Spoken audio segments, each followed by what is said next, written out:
നമസ്കാരം.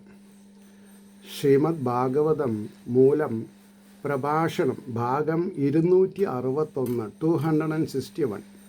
ഓം ഗം ഗണപതയേ നമഃ. ഓം സം സരസ്വതേ സ്വാഹ. ഓം ശ്രീ ഗുരുഭ്യോ നമഃ. ഓം ശ്രീ രംഗനാഥ ശർമ്മണേ നമഃ. നാരായണ നാരായണ നാരായണ നാരായണ നാരായണ നാരായണ നാരായണ നാരായണ നാരായണ നാരായണ നാരായണ.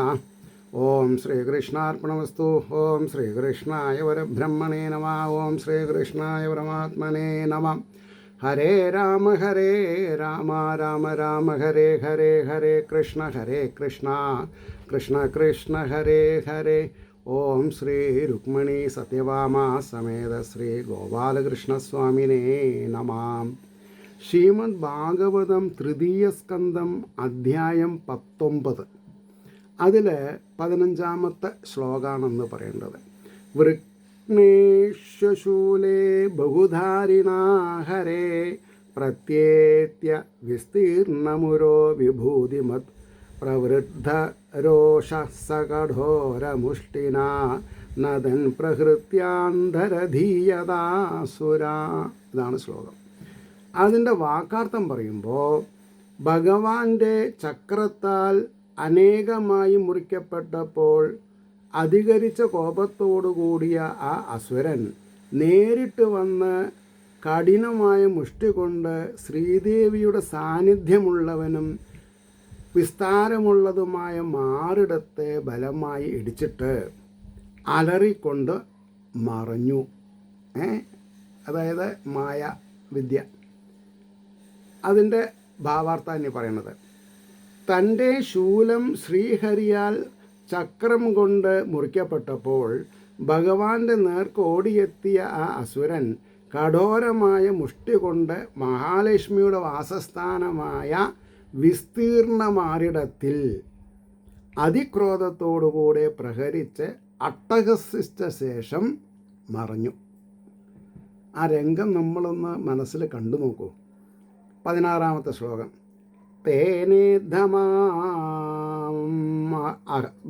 തേനേദം ആഹത ക്ഷത്രർ ഭഗവാൻ ആദിസൂകരാം ന അകമ്പത മനാക്വാഭി സൃജാഹത ഇവ ദ്യുവ.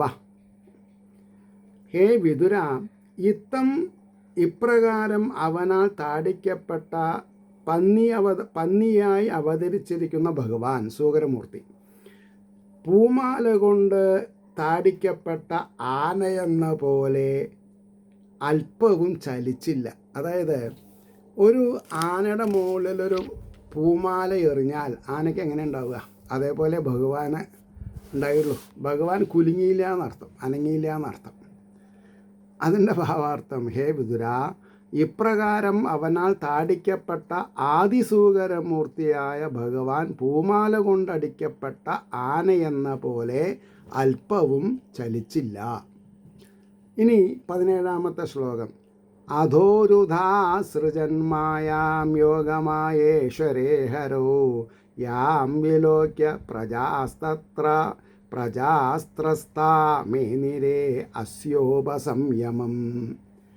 അനന്തരം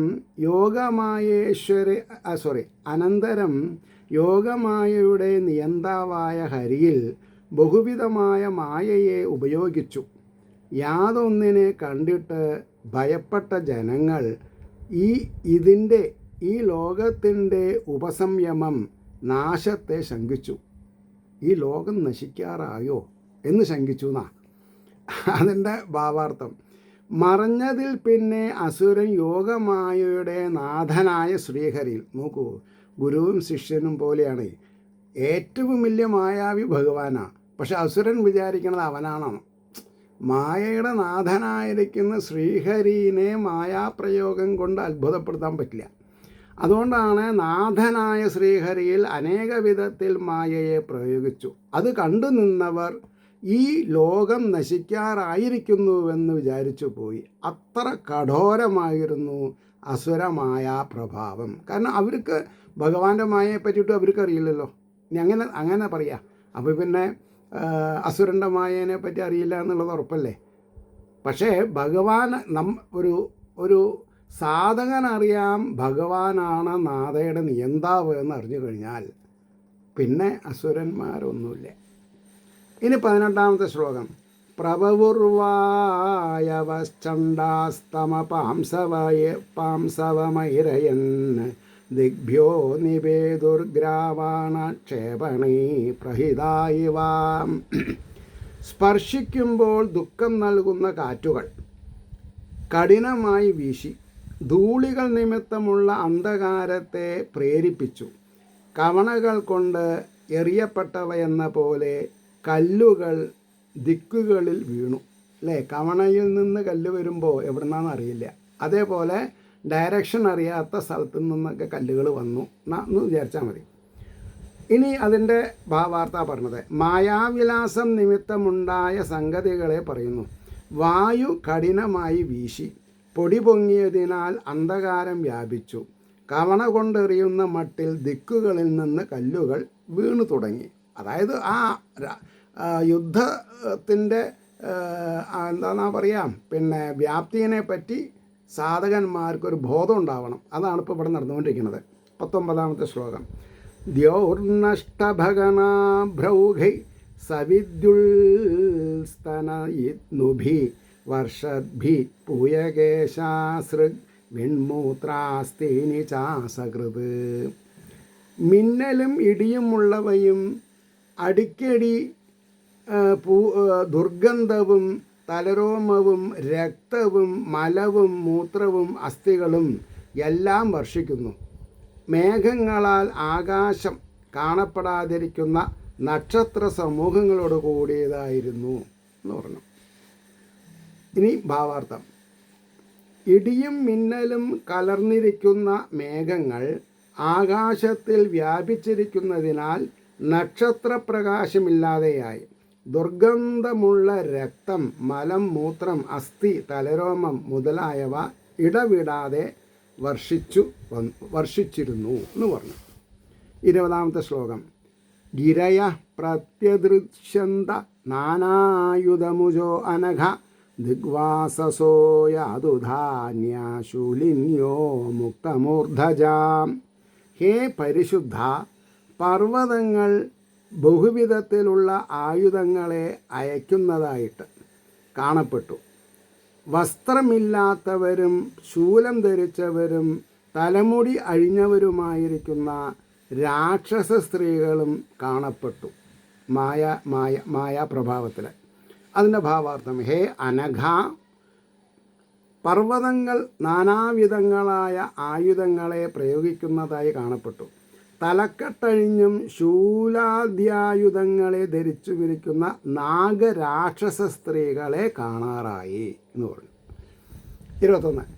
ബഹുവിര്യക്ഷരക്ഷോഭി പത്തി അശ്വരഥ കുഞ്ചരൈ ആദദായിഭിരുസൃഷ്ടാ ഹിംസ്രാ വാജോ അതിവൈശസാം.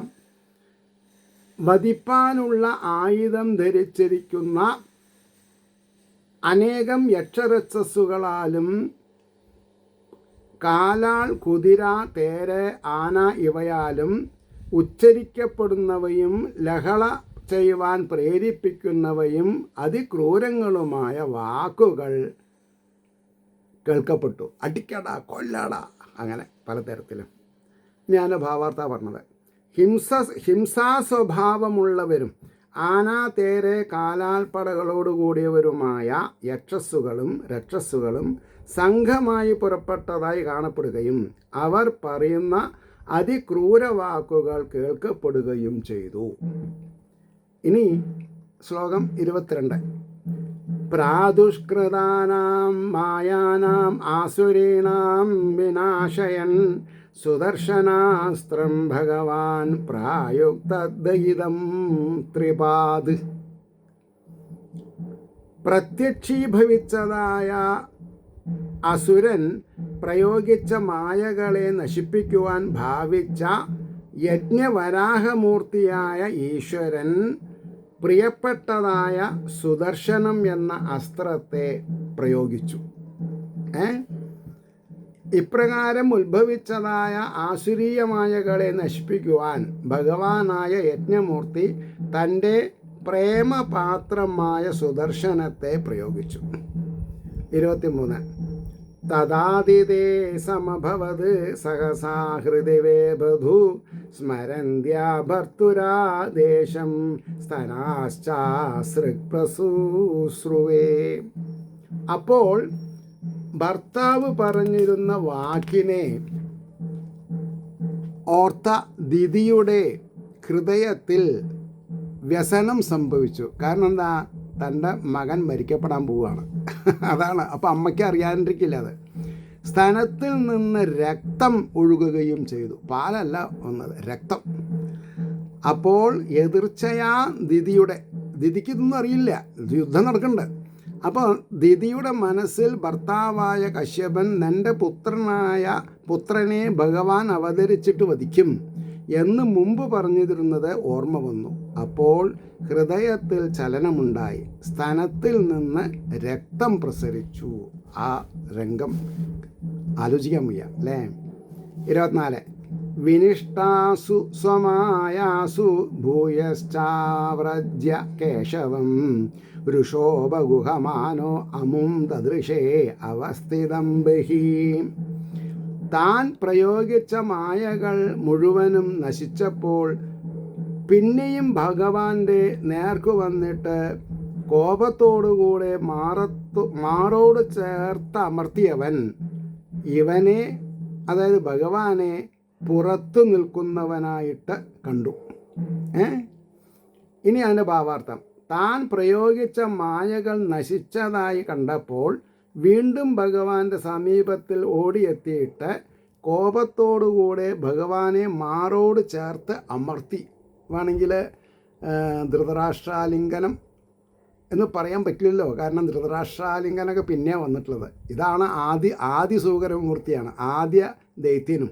അപ്പോൾ നമുക്കത് പറയാനും പറ്റില്ല. പക്ഷെ ഞാൻ നിങ്ങൾക്ക് മനസ്സിലാവാൻ വേണ്ടി അങ്ങനെ പറഞ്ഞു എന്ന് മാത്രം. എങ്കിലും ഭഗവാൻ കൈകളിൽ നിന്നും കുതറി പുറമേ വന്ന് നിൽക്കുന്നത് കണ്ടു. അതായത് തൻ്റെ കരവലയത്തിലിട്ട് നശിക്കണം, ഞെരിക്കണം എന്ന് വിചാരിച്ച ഭഗവാനുണ്ട് തൻ്റെ കൈ അങ്ങനെ കെട്ടിപ്പിടിച്ചിട്ടുണ്ട്. അതിൻ്റെ പുറകെ, അതിൻ്റെ മുന്നിൽ നിൽക്കുന്നതായിട്ട് കണ്ടു. തൻ്റെ പരിധിക്ക് പുറത്താണെന്നുള്ളത് മനസ്സിലായി, സാധിക്കില്ല എന്നുള്ളത് മനസ്സിലായി. 25-ാമത്തെ ശ്ലോകം: തം മുഷ്ടിഭിർവിനിഘ്നന്തം വജ്രസാരേരദോക്ഷജാ കരേണ കർണമൂലേ അഹന്യധാ ത്വാഷ്ട്രം മരുത്പതി. വജ്രം പോലെ ദൃഢമായ മുഷ്ടി കൊണ്ട് ബലമായി അടിക്കുന്ന അവനെ ഭഗവാൻ കൈകൊണ്ട് കർണമൂലത്തിൽ, ചെവിക്കുറ്റിയിൽ, കർണമൂലത്തിൽ ഇന്ദ്രൻ വൃത്രാസുരനെ എന്ന പോലെ അടിച്ചു. അതിൻ്റെ ഭാവാർത്ഥം: വജ്രം പോലെ ബലമേറിയ മുഷ്ടികൾ കൊണ്ടിടിക്കുന്ന അവനെ ഭഗവാൻ വൃത്രാസുരനെ ഇന്ദ്രൻ എന്ന പോലെ കൈകൾ കൊണ്ട് കർണമൂലത്തിൽ അടിച്ചു. 26. ഇനി ഇവിടുന്ന് അങ്ങോട്ട് 2, 3 മുക്കാലും 4 വരി ശ്ലോകങ്ങളാണ്. മനസ്സിലായോ? അപ്പോൾ ശ്രദ്ധിക്കുക.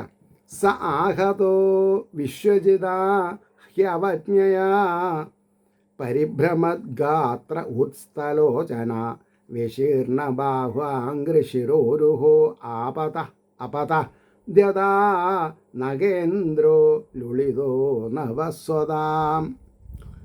ലോകങ്ങളെ ജയിച്ചവനാൽ ബലം പ്രയോഗിക്കാതെ തന്നെ അടിക്കപ്പെട്ട അവൻ ചുറ്റിത്തിരിഞ്ഞ ശരീരത്തോടും വെളിക്കു പൊങ്ങിയ കണ്ണുകളോടും തുറിച്ചവനായിട്ട്, ചിന്നിച്ചെറിയ കൈകാൽ മുടികളോട് കൂടിയവനായിട്ട്, കാറ്റിനാൽ പുഴയ്ക്ക് വീഴ്ത്തപ്പെട്ട വൻമരമെന്ന പോലെ വീണു, ഭൂമിയിൽ വീണു. അതിൻ്റെ ഭാവാർത്ഥം: ലോകത്തെ മുഴുവനും ജയിച്ചിരിക്കുന്ന ഭഗവാൻ ലീലയോടുകൂടെ ചെയ്ത താടനം ഏറ്റിട്ടും വട്ടം തിരിഞ്ഞ അസുരൻ കണ്ണുകൾ പുറത്തേക്ക് തുറിച്ച് കൈകാൽ തലമുടി മുതലായ ഭാഗങ്ങൾ ചിന്നിച്ചിതറി കൊടുങ്കാറ്റിൽ വേരോടുകൂടെ പുഴങ്ങിയ മരമെന്ന പോലെ ഭൂമിയിൽ വീണു എന്നാണ് അതിൻ്റെ ഭാവാർത്ഥം ഉണ്ടായത്. ഇനി 27ാമത്തെ ശ്ലോകം. ക്ഷിതോശയാനം തവം അഗുണ്ടവർച്ചസം കരാളദംഷ്ടം പരിദഷ്ടദശ്ചതം അജാതയോ വീക്ഷ്യ സശംസുരാഗത അഹോ ഇമാം കോനുലഭേദ സംസ്ഥിതം. ഇതാണ് ശ്ലോകം. ഭൂമിയിൽ കിടക്കുന്നവനും ഭയത്തെ ജനിപ്പിക്കുന്ന തേറ്റപ്പല്ലുകളോടും അമർത്തി കടിച്ചിരിക്കുന്ന ചുണ്ടോടും ജ്വലിക്കുന്ന തേജസ്സോടും കൂടിയ അവനെ അവിടെ വന്നിരിക്കുന്ന ബ്രഹ്മാവ് മുതലായവർ നോക്കിയിട്ട് ഭാഗ്യം, ഈ മാതിരി മരണത്തെ ആർക്ക് ലഭിക്കും എന്ന് പ്രശംസിച്ചു. ഭഗവാന്റെ താടനം കൊണ്ട് മരിക്കാതെ പറഞ്ഞാൽ അതൊരു ഒന്നൊന്നര മരണമാണ്, മോക്ഷോറപ്പായി പ്രമോഷയില്ലേ. അപ്പോൾ അതിൻ്റെ ഭാവാർത്ഥമാണ് ഇനി പറയാൻ പോണത്. ഭയങ്കര ദ്രംശകളോട് കൂടിയവനും ഓഷ്ടത്തെ ബലമായി അമർത്തി കടിച്ച്, അതായത് കിഴിച്ചുണ്ട്, അസുരൻ ഭൂമിയിൽ വീണ് കിടക്കുമ്പോഴും ഭഗവാന്റെ കരസ്പർശനത്തിന് സിദ്ധിച്ചതായ തേജസ്, ഭഗവാന്റെ സ്പർശനം കിട്ടുക, അത് അടിയാണെങ്കിലും തലോടലാണെങ്കിലും ഒരുപോലെയാണ്. അപ്പോൾ കരസ്പർശനത്തിൽ നിന്ന് സിദ്ധിച്ചതായ തേജസ് അവനിൽ വിളങ്ങുന്നതിനെ കണ്ടറിഞ്ഞ ബ്രഹ്മവാദി ദേവന്മാർ ആശ്ചര്യം, ഇപ്രകാരമുള്ള മരണം ആർക്കു ലഭിപ്പാൻ സാധിക്കും എന്ന് പറഞ്ഞ് ഭഗവാനെ സ്തുതിക്കുകയാണ്. യം യോഗിനോ യോഗസമാധിനാരഹോ ധ്യായന്തി ലിംഗാദസദോ മുമുക്ഷയാം തസ്സൈഷ ദൈത്യഋഷഭപദാഹതോ മുഖം പ്രപശ്യം സ്തനുമുത്സസർജഃ. അതായത് അവിദ്യാനിർമ്മിതമായ ലിംഗശരീരത്തിൽ നിന്നുള്ള മോക്ഷേച്ഛ കൊണ്ട് യമാദികളുടെ അഭ്യാസത്താൽ സിദ്ധിക്കുന്ന സമാധി കൊണ്ട് യോഗികൾ യാതൊരുവനെ ധ്യാനിക്കുന്നുവോ അവൻ്റെ പാദത്താൽ ഹനിക്കപ്പെട്ട ഈ അസുരാധിപൻ മുഖത്തെ നന്നായി കണ്ടുകൊണ്ട് ശരീരത്തെ ഉപേക്ഷിച്ചു. അതായത് ഭഗവാൻ വധിച്ചു അവനെ. ഹ ഹ എന്ന് പറഞ്ഞാൽ അവിടെ ഭാഗ്യം എന്നാ. അഭിമാനരൂപമായ ലിംഗശരീരത്തിൽ നിന്ന് മോചിപ്പാനുള്ള ആഗ്രഹത്താൽ അഷ്ടാംഗയോഗം ശീലിച്ചിരിക്കുന്ന യോഗികൾ യാതൊരുവനെ സമാധിയിൽ ധ്യാനിക്കുന്നുവോ ആ ദേവൻ്റെ പാദം കൊണ്ടുള്ള അടിയേറ്റ മുഖം ദർശിച്ചുകൊണ്ട് ദേഹമുപേക്ഷിച്ചതായ അസുരാധിപൻ്റെ ഭാഗ്യം എന്തൊരാശ്ചര്യം. വരാഹത്തിൻ്റെ മുൻകാലുകളാണല്ലോ കൈകൾ. അതിനാൽ ആദ്യം കരം കൊണ്ടടിച്ചുവെന്നും ഇവിടെ കാൽ കൊണ്ടടിച്ചുവെന്നും പറഞ്ഞിരിക്കുന്നതിനാൽ പരസ്പര വിരോധം ഇല്ലെന്ന് അറിയണം. 29. ഏതോ തൗ പാർഷദാവസ്യ ശാപാദ്യാദാവസദ്ഗതിം പുനഃ കതിപയൈ സ്ഥാനം പ്രവത്സ്യേദേഹ ജന്മഭീ. ഇവൻ്റെ ആ പരിചാരകന്മാരായ ഈ 2 പേർ ശാപം നിമിത്തം അസുരയോനിയെ പ്രാപിച്ചവരായി ചില ജന്മങ്ങൾ കൊണ്ട് വീണ്ടും മുമ്പുണ്ടായിരിക്കുന്ന സ്ഥാനത്തെ പ്രാപിക്കും.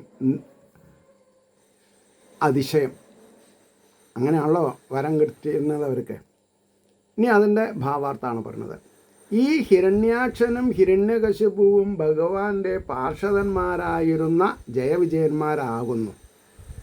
അതുകൊണ്ടാണ് ഈ ഭാഗ്യം അവർക്ക് ലഭിച്ചത്. ബ്രാഹ്മണശാപം നിമിത്തം അസുരയോനിയിൽ വന്നു പിറന്നു. ഇനി അല്പജന്മങ്ങൾ കൊണ്ട്, അതായത് ഇനി 2 ജന്മം വേണം, അവർക്ക് ഭഗവാന്റെ സന്നിധിയിൽ തന്നെ മുമ്പത്തെ സ്ഥാനം ലഭിക്കും. ദേവാഊജുഹു, ദേവന്മാർ എന്താ പറഞ്ഞത്? നമോ നമസ്തേ അഖിലയജ്ഞതന്തവേ സ്ഥിതോ ഗൃഹീത അമല സത്വമൂർത്തയേ ദൃഷ്ട്യാഹതോ അയം ജഗതാം അരുന്ധത ത്വൽ പാദഭക്ത്യാ വയമീശ നിർവൃത. പാദഭക്തി കൊണ്ട് നിർവൃതി ഉണ്ടായി എന്നർത്ഥം. സകല യാഗങ്ങളുടെയും മൂലകാരണഭൂതനും ലോകരക്ഷാ വിഷയത്തിൽ സ്വീകരിക്കപ്പെട്ട നിർമ്മല സത്വമൂർത്തിയുമായ അങ്ങയ്ക്കായി കൊണ്ട് നമസ്കാരം നമസ്കാരം. ലോകങ്ങളുടെ മർമ്മത്തെ പിളർക്കുന്ന ഇവൻ കർമ്മബലത്താൽ ഹനിക്കപ്പെട്ടു. കയ്യിലിരിപ്പ് കൊണ്ടാണ് ഹനിക്കപ്പെട്ടത്. ഹേ നിയന്താവേ, ഞങ്ങൾ അങ്ങയുടെ പാദഭക്തി കൊണ്ട് സുഖികളായി ഭവിച്ചു എന്നാണ് പറഞ്ഞത്. 30-ാമത്തെ ഇനി അതിൻ്റെ ഭാവാർത്ഥാണ് പറഞ്ഞത്. ദേവന്മാർ പറഞ്ഞു, സകല യാഗങ്ങളെയും നിർവിഘ്നം പ്രവർത്തിപ്പിക്കുന്നവനും ലോക സംരക്ഷയ്ക്കു വേണ്ടി രജസമ്പർക്കം ലേശവുമില്ലാതിരിക്കുന്ന സത്വഗുണത്തെ ആശ്രയിച്ചവതരിച്ചവനുമായ നിന്തിരുവടിക്കായി കൊണ്ട് നമസ്കാരം. ലോകങ്ങളുടെ മർമ്മങ്ങളെ തുളയ്ക്കുന്ന ഈ അസുരൻ അവൻ്റെ കർമ്മത്താൽ ഹനിക്കപ്പെട്ടു. എല്ലാവരുടെയും കാര്യം ഇങ്ങനെയാണ്. അവരവരുടെ കർമ്മമാണ് നന്മയും തിന്മയും തരുന്നത്. അപ്പോൾ ഹേ ഈശ്വര, ഞങ്ങൾ നിന്തിരുവടിയെ ഭജിച്ചതിനാൽ ശത്രുഭയം തീർന്നു. ഭജിച്ചാൽ ശത്രുഭയം തീരുന്നുള്ളത് ഉറപ്പാണ്. പക്ഷെ തുടങ്ങാണ്ട് പറ്റില്ലല്ലോ.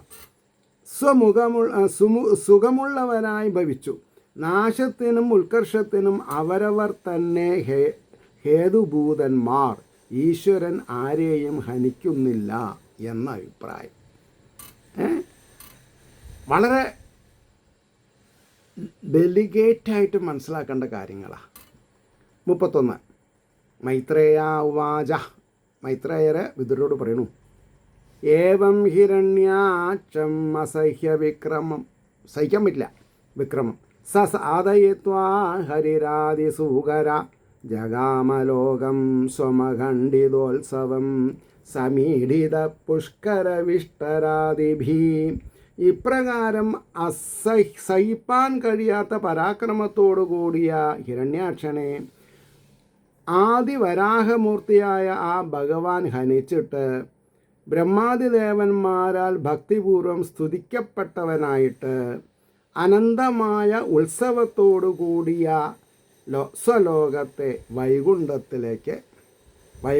ഗമിച്ചു. വൈകുണ്ഠത്തിലേക്ക് പോയി. മൈത്രേയൻ പറഞ്ഞു, അതിൻ്റെ ഭാവാർത്ഥാണ്, ഇപ്രകാരം അസഹ്യ പരാക്രമശാലിയായ ഹിരണ്യാക്ഷനെ വധിച്ച ശേഷം ആദിവരാഹമൂർത്തിയായ ഭഗവാൻ നിത്യാനന്ദ മഹോത്സവ പരിപൂർണമായ, വാക്കിൻ്റെ ഒരു കാഠിന്യം അല്ലെങ്കിൽ ഗതിവിഗതികൾ, നിത്യ ആനന്ദ മഹോത്സവ പരിപൂർണമായ വൈകുണ്ഠത്തെ പ്രാപിച്ചു. അപ്പോൾ ബ്രഹ്മാവ് മുതലായ ദേവന്മാർ ഭഗവാനെക്കുറിച്ച് സ്തോത്രം ചെയ്തു. എന്താ അത്? 32-ാമത്തത്. മയായധാനുക്തം അവാദിതേ ഹരേ കൃതാവതാരസ്യ സുമിത്രചേഷ്ടിതം യഥാ ഹിരണ്യാക്ഷ ഉദാരവിക്രമോ മഹാമൃതേ ക്രീഡനവന്നിരാകൃത. പ്രിയബന്ധോ, ബ്രഹ്മാവിന് ഭഗവാൻ ആരാ? പ്രിയബന്ധോ, നമ്മൾക്കൊക്കെ പ്രിയബന്ധോ. മഹാബലപരാക്രമത്തോടു കൂടിയ ഹിരണ്യാക്ഷൻ മഹത്തായ യുദ്ധത്തിൽ കളിപ്പാവ എന്ന പോലെ എപ്രകാരം വധിക്കപ്പെട്ടുവോ, അവതാര രൂപം ധരിച്ച ഹരിയുടെ വ്യാപാരം എന്നാൽ എൻ്റെ ഗുരു ഉപദേശിച്ചതുപോലെ അങ്ങയോട് പറയപ്പെട്ടു എന്ന്. എൻ്റെ ഗുരു എന്നോടെങ്ങനെ പറഞ്ഞു അതേപോലെ ഞാൻ അങ്ങയോട് പറഞ്ഞു എന്ന് മൈത്രേയര് വിദുരോട് പറഞ്ഞു. ഇനി അതിൻ്റെ ഭാവാർത്ഥാണ് പറഞ്ഞത്. ഹേ പരമബന്ധുവായ വിദുര, പരമബന്ധു, ഏറ്റവും ശ്രേഷ്ഠനായിട്ടുള്ള ബന്ധുത്വമുള്ളവനെ, വരാഹസ്വരൂപത്തെ അംഗീകരിച്ച് അവതരിച്ച ഭഗവാൻ ശ്രീഹരിയുടെ അവതാര പ്രയോജനത്തെ നിർവഹിച്ചതായ വ്യാപാരം എൻ്റെ ഗുരു എനിക്ക് ഉപദേശിച്ചതിനെ അനുസരിച്ച് ഞാൻ അങ്ങയോടും പറഞ്ഞു. മഹാപരാക്രമിയായ ഹിരണ്യാക്ഷനോടുകൂടി ഉണ്ടായ ആ വമ്പിച്ച യുദ്ധത്തിൽ കുട്ടികൾക്ക് കളിപ്പാൻ ഉണ്ടാക്കിയ കളിക്കോപ്പിൻ എന്ന പോലെ ഭഗവാൻ ലീലയായിട്ട് അവനെ സംഹരിച്ച് ലോകോപദ്രവത്തെ നീക്കം ചെയ്തു എന്നാണ് പറഞ്ഞത്. സൂത ഉവാച. 33 ഇതി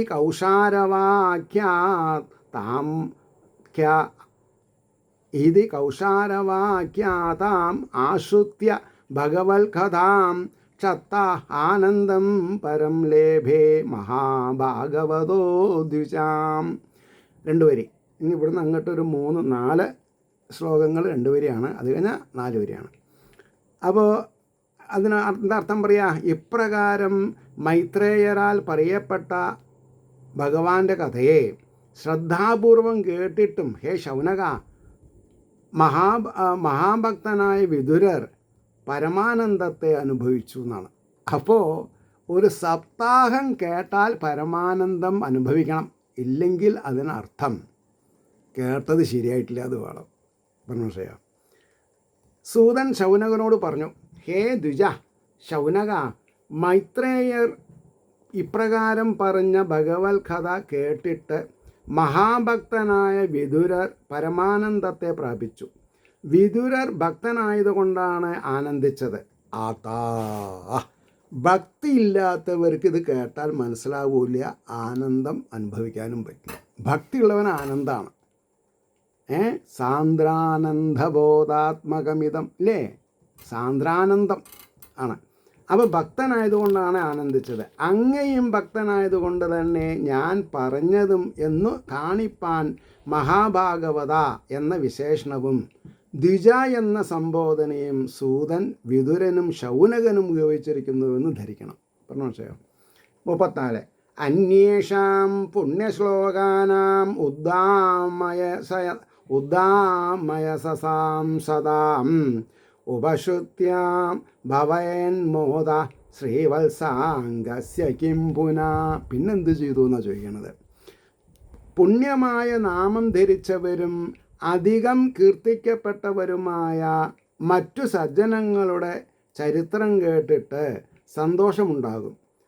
ശ്രീവത്സമാകുന്ന അടയാളത്തോടു കൂടിയവൻ്റെ കഥ പിന്നെ പറയണമോ? സജ്ജനങ്ങളുടെ കഥ കേട്ടാൽ തന്നെ ആനന്ദാശ്രുക്കൾ വരും, പിന്നെ ഭഗവാന്റെ കഥ കേട്ടാലോ? മഹാകീർത്തിയോടുകൂടിയ അന്യഭക്തജനങ്ങളുടെ ചരിത്രം കേൾക്കുന്നത് കൊണ്ട് തന്നെ സന്തോഷം ജനിക്കുക പതിവാണല്ലോ. അങ്ങനെയിരിക്കെ ഭക്തവത്സലനായ ശ്രീഹരിയുടെ കഥ കേൾക്കുമ്പോൾ ആനന്ദിക്കാതിരിക്കുമോ? ഇല്ല ഇല്ല ഇല്ല. 3 വട്ടം. 35 യോ ഗജേന്ദ്രം ദശഗ്രസ്തം ധ്യായന്തം ചരണാംബുജം ക്രോശന്തീനാം കരേണൂനാം കൃശ്രതോ അമോചയദ്രുതം. മുതലയാൽ ഗ്രഹിക്കപ്പെട്ടും പാദപത്മത്തെ ധ്യാനിക്കുന്നവനുമായ ഗജശ്രേഷ്ഠനെ പിടിയാനകൾ കരഞ്ഞുകൊണ്ട് നിൽക്കവേ സങ്കടത്തിൽ നിന്ന് വേഗത്തിൽ യാതൊരുവൻ മോചിപ്പിച്ചുവോ? പരിപൂർണമായിട്ടില്ല, അത് പിന്നും വരും. അപ്പോൾ ഇപ്പോൾ 35-ാമത്തെ ശ്ലോകം നമ്മൾ പറയണത്. 38 ശ്ലോകത്തോടു കൂടി ഈ അധ്യായം കഴിയും, അവിടെ നിർത്താം. അപ്പോൾ പിടിയാനകൾ ചുറ്റും നിന്ന് കരഞ്ഞുകൊണ്ടിരിക്കെ ഭഗവാന്റെ പാദപത്മത്തെ ധ്യാനിച്ചു നിൽക്കുന്ന കരീന്ദ്രനെ ഒരു ഇന്ദ്രദ്യുപ്നൻ എന്നുള്ള രാജാവിനാണ് ഈ ദുർവാസാവ് മഹർഷിയുടെ വരം കിട്ടിയിട്ടുള്ളത്, ശാപം കിട്ടിയിട്ടുള്ളത്. അപ്പോൾ ഒരു ആനയ്ക്ക് പറ്റുന്നുണ്ടെങ്കിൽ വിശേഷ ബുദ്ധിയുള്ള മനുഷ്യന് ഈശ്വരനെ ഭജിച്ചുകൂടെ എന്നാണ് എൻ്റെ ചോദ്യം, അല്ലെങ്കിൽ ഭാഗവതത്തിൻ്റെ ചോദ്യം. അപ്പോൾ മുതലയുടെ കടിനിമിത്തം അനുഭവിക്കുന്ന സങ്കടത്തിൽ നിന്ന് അതിവേഗത്തിൽ യാതൊരുവൻ മോചിപ്പിച്ചുവോ? 36 തം സുഖാരാധ്യം ഋജുഭിരനന്യശരണൈർനൃഭി കൃതജ്ഞ കോ ന സേവേദ ദുരാരാധ്യം അസാധുഭി. നിഷ്കപടന്മാർക്കാണ് ഇതൊക്കെ സാധിക്കുള്ളൂ, കാപ്പട്ടിയുള്ളവർക്ക് സാധിക്കില്ല എന്നർത്ഥം. അന്യനെ ശരണം പ്രാപിക്കാത്തവരുമായ, അതായത് ലെസ് ദാൻ ഈശ്വരൻ നമ്മൾ ശരണം പ്രാപിച്ചിട്ട് കാര്യമില്ല. മനുഷ്യരാൽ പ്രയാസം കൂടാതെ സേവിക്കപ്പെടുവാൻ കഴിയുന്നവനും, അതാണ് മനുഷ്യരാൽ പ്രയാസം കൂടാതെ സേവിക്കപ്പെടുവാൻ കഴിയുന്നവനാണ്. എന്നിട്ട് നമ്മൾ എന്തുകൊണ്ട് ചെയ്യണില്ല? അതിന് ട്രിക്ക് അറിയില്ല, അല്ലെങ്കിൽ അതിൻ്റെ ഫലം അറിയാത്തതുകൊണ്ട്.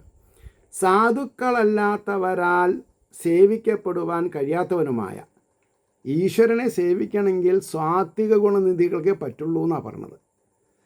വേഷം കെട്ടി നടക്കുന്നവർക്ക് പറ്റില്ല. അവനെ ഉപകാരസ്മരണയുള്ള ഏതൊരുവൻ സേവിക്കയില്ല. ഉപകാരസ്മരണ ഉള്ളവൻ സേവിക്കുന്ന പറഞ്ഞത്.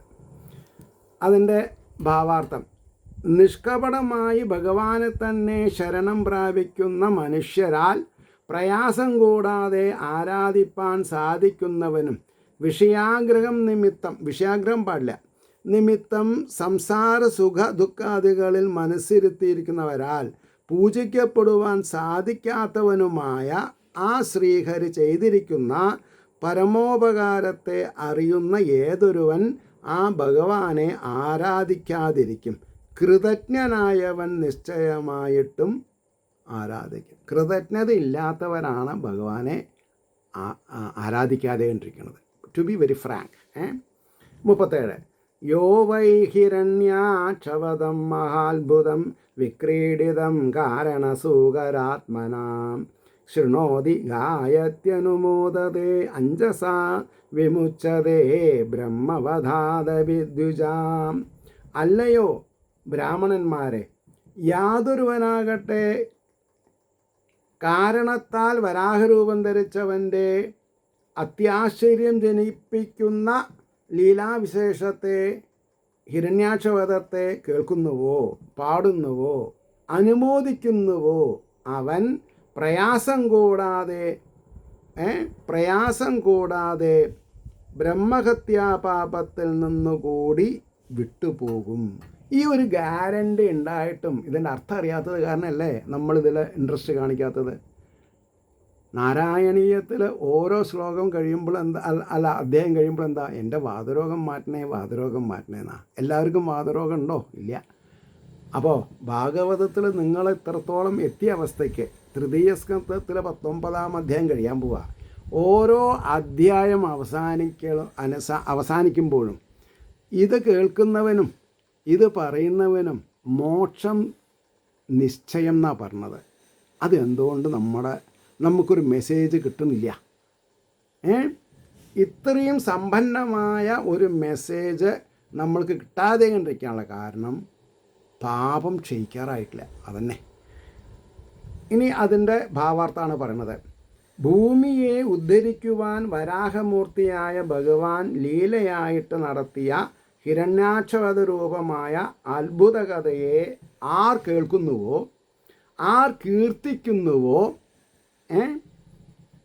ആർ ആ ഗാനശ്രവണാദികളെ അനുമോദിക്കുന്നുവോ, അവരും മഹാപാതങ്ങളിൽ നിന്ന് ഹേ ദ്വിജന്മാരെ വിമുക്തന്മാരായി ഭവിക്കും, ഉപപാതകങ്ങൾ നശിക്കുമെന്ന് പറയേണ്ടതില്ല എന്ന് സാരം.